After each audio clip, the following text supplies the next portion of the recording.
नमस्कार साथियों, मैं बिजलेश चतुर्वेदी बिजलेश के लोकगीत चैनल में आप सभी का बहुत बहुत स्वागत करती हूँ।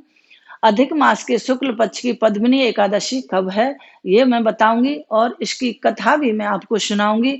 आप बने रहिए हमारे साथ। अगर हमारी वीडियो पसंद आए तो लाइक करें, शेयर करें और हमारे चैनल पर नए हैं तो चैनल को सब्सक्राइब करें। तो आइए शुरू करते हैं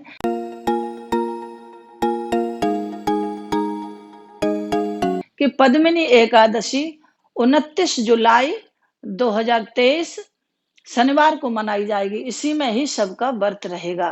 तो आइए कथा प्रारंभ करते हैं। पुरुषोत्तम मास के शुक्ल पक्ष की एकादशी पद्मिनी कहलाती है। इस दिन राधा कृष्ण और शिव पार्वती की विशेष पूजा की जाती है। जहाँ तक व्रत के विधि विधान का प्रश्न है, अन्य एकादशियों की तरह ही करते हैं, परंतु दान को बहुत ही विशेष महत्व दिया है। अधिक मास की दोनों एकादशियों के दिन दान करना चाहिए। धर्मराज युधिष्ठिर ने कहा, हे पुरुषोत्तम, अधिक मास के शुक्ल पक्ष की एकादशी का क्या नाम है? इसका नाम व्रत की विधि तथा महात्म विस्तार पूर्वक मुझे बतलाने की कृपा कीजिए। भगवान श्री कृष्ण ने कहा, हे पांडुपुत्र, पुरुषोत्तम मास, अधिक मास अथवा मन मास के शुक्ल पक्ष की एकादशी को पद्मिनी एकादशी कहा जाता है। ये अनेक पुण्यों को देने वाली है। इसका व्रत यत्न पूर्वक करने से मनुष्य विष्णु लोक को प्राप्त होता है। इसके महात्म का पूर्ण वर्णन करने की सामर्थ्य 4 मुखों वाले ब्रह्मा जी में भी नहीं है। फिर भी पूर्व काल में ब्रह्मा जी ने पापों को समूल नष्ट करने वाली इस पद्मिनी एकादशी के व्रत का जो महात्म नारद जी से कहा था, वही मैं तुमको सुनाता हूँ।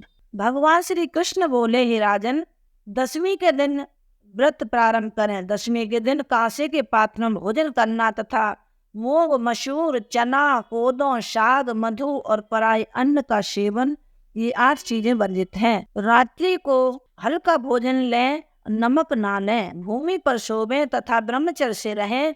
एकादशी के दिन प्रातः काल उठकर शौच आदि से निवृत्त हो दंत धावन करें और 12 कुल्ले जल के करके शुद्ध हो जाएं। सूर्योदय होने से पहले गोबर, मिट्टी, तिल, कुशा तथा आंवले के चूर्ण से विधि पूर्वक स्नान करते हुए कहें, हे मृतके, तुमको 100 भुजा वाले श्री कृष्ण रूपी 12 भगवान ने निर्धारण किया है। ब्रह्मा जी ने तुमको दिया है और कश्यप मुनि से आमंत्रित की गई हो। मेरे नेत्रों वालों और सारे शरीर में लगकर मेरे अंगों को पवित्र करो। हे मृतके, मैं तुमको नमस्कार करता हूँ या करती हूँ। समस्त औषधियों से उत्पन्न और गौ के उदर में स्थित पृथ्वी को पवित्र करने वाला गोबर मुझे शुद्ध करे। ब्रह्मा जी के थूक से उत्पन्न हो लोक को पवित्र करने वाले आमले, तुमको नमस्कार है। तुम्हारे स्पर्श से मेरा शरीर पवित्र हो। हे शंख, चक्र, गदा धारण करने वाले विष्णु भगवान, आप मुझको अपने तीर्थ में स्नान की आज्ञा दीजिए। इस प्रकार वरुण के मंत्रों को पढ़ता हुआ गंगा आदि तीर्थों का स्मरण कर जलाशय में विधि पूर्वक स्नान करे और मुख, पीठ, हृदय तथा शरीर का खूब अच्छी तरह मार्जन करे। फिर सुंदर स्वच्छ स्वत वस्त्र धारण करके संध्या तर्पण आदि नित्य नियम करने के बाद विष्णु भगवान के मंदिर में जाकर उनकी पूजा आराधना करे।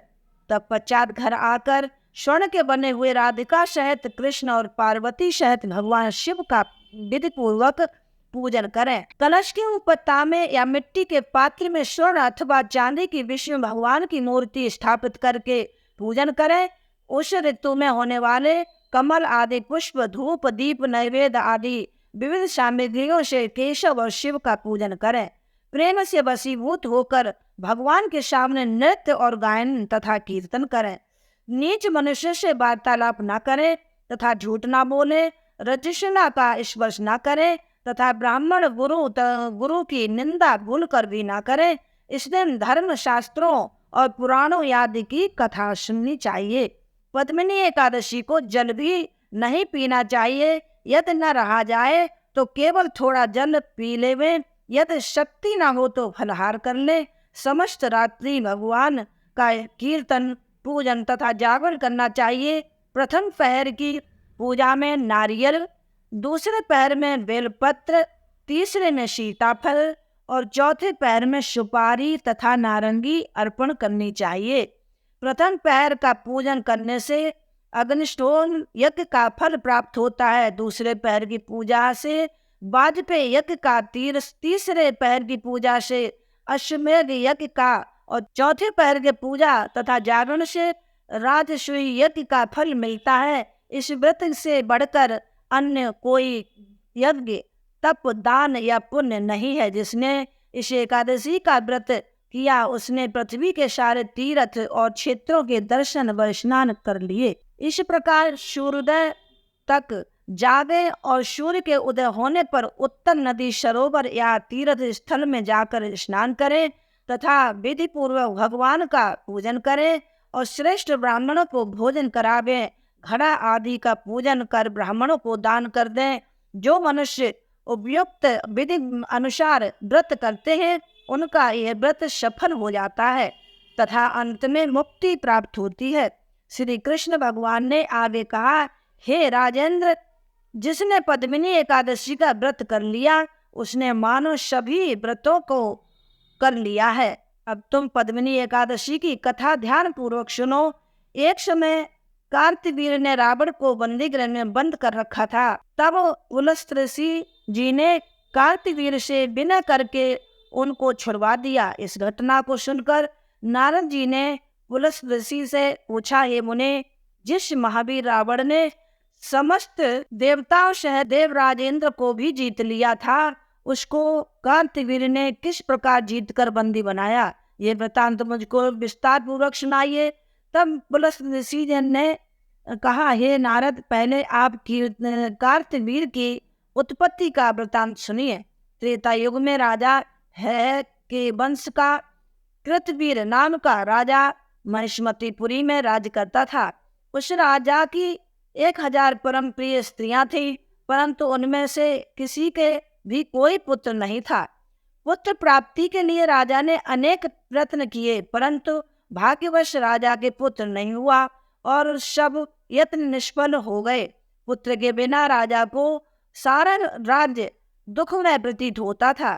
कुछ काल बाद राजा को यह ज्ञात हुआ कि तप से सभी अभिष्ट फल की सिद्धि हो सकती है। ये सोचकर राजा कृतवीर तप करने हेतु वन में जाने की तैयारी करने लगा।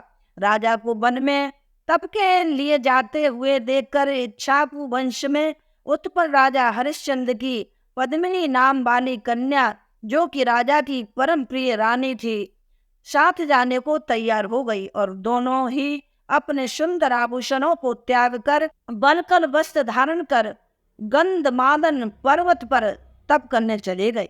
राजा कृतवीर और रानी पद्मिनी ने उस पर्वत पर 10,000 वर्ष तक तप किया, परंतु फिर भी उन्हें पुत्र की प्राप्ति नहीं हुई। तब उस पतिव्रता रानी पद्मिनी ने अपने पति के शरीर में केवल नश और अस्थि मात्र देखकर महासाध्वी अनुसुईया जी से पूछा, हे साध्वी, मेरे पति को तपस्या करते हुए 10,000 वर्ष बीत गए हैं, परंतु भगवान फिर भी प्रसन्न नहीं हुए, सो इसका क्या कारण है? आप कृपा करके कोई ऐसा व्रत मुझे बतलाएं जिससे भगवान हम पर प्रसन्न हो जाएं और हमें चक्रवर्ती पुत्र की प्राप्ति हो। पद्मिनी से अनुसुईया जी ने कहा, हे सुंदरी, वर्ष के 12 मासों से अतिरिक्त एक अधिक मास होता है जो 32 मास के पश्चात आता है। इस अधिक मास के शुक्ल पक्ष में द्वादशी युक्त पद्मिनी और कृष्ण पक्ष में परमा नाम की 2 एकादशियां आती हैं। शुक्ल पक्ष की पद्मिनी एकादशी को जागरण सहित तुम उसका व्रत करो। इस व्रत के करने से भगवान तुम पर प्रसन्न होकर शीघ्र ही पुत्र देंगे। इसके पश्चात अनुसुईया जी ने रानी के व्रत की सब विधि कही। उसको सुनकर रानी पद्मिनी पुत्र प्राप्ति की इच्छा से इस व्रत को करने लगी। वह सदैव एकादशी को निराहार रहती और रात को जागरण करती थी। व्रत के समाप्त होने पर भगवान विष्णु प्रसन्न होकर गरुड़ पर आरूढ़ होकर उसके पास आए और वर मांगने के लिए कहा। रानी ने इस पर उनकी स्तुति करते हुए विनय की कि हे महाराज, आप मेरे पति को वरदान दीजिए। भगवान बोले, हे सुंदरी, मलमास के समान मुझको और दूसरा कोई मास प्रिय नहीं है। इसमें एकादशी का जो व्रत तथा जागरण अनुसुईया जी के कथा अनुसार तुमने किया है, उससे मैं तुम पर अत्यंत प्रसन्न हूँ। ऐसा कहकर संसार के दुखों का नाश करने वाले श्री विष्णु भगवान ने राजा से कहा, हे राजन, जिससे आपका मनोरथ सिद्ध हो वह वर मांगो। तुम्हारी पत्नी ने मुझको प्रसन्न किया है। तब राजा कृतवीर ने सर्वश्रेष्ठ और यशस्वी पुत्र का वर मांगा और कहा, हे जगदीश्वर प्रभु, मेरा पुत्र ऐसा परम वीर हो कि आपके अतिरिक्त देवता, मनुष्य, नाग, दैत्य, राक्षस आदि किसी से न मरे।